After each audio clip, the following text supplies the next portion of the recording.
আচ্ছা, এই মুহূর্তে আমি একটা ফল হাতে নিয়েছি, আপনাদেরকে খেয়ে দেখাবো, রিভিউ করে দেখাবো। এটা হচ্ছে সুপার ফুড বলা হচ্ছে, বিভিন্ন পুষ্টিগুণে ভরপুর। বিসমিল্লাহ। এটা বিসি একটু বড় হয়ে থাকে, মাশাল্লাহ।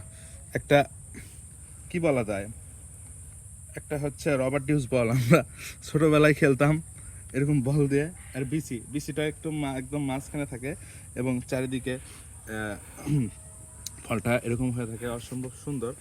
এ- এটা বিভিন্নভাবে পরিবেশন করা যায়, সালাদ হিসেবে পরিবেশন করা যায়, এবং টোস্টেটের উপরে সুন্দর করে এরকম জেলি হিসেবে দিলে আহ, খাইতে খুবই মজা লাগে, খেয়ে খুবই টেস্ট মজা করে লাগে। দেখো। আমি যদি একটু টেস্ট করে দেখাই,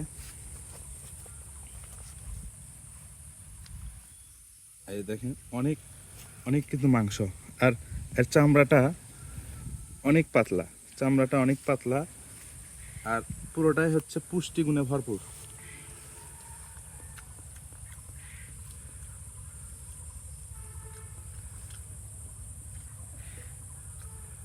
একটু অন্যরকম স্বাদ। যারা এই ফল খাননি তারা বুঝবেন না, যারা খেয়েছেন তারা বুঝবেন।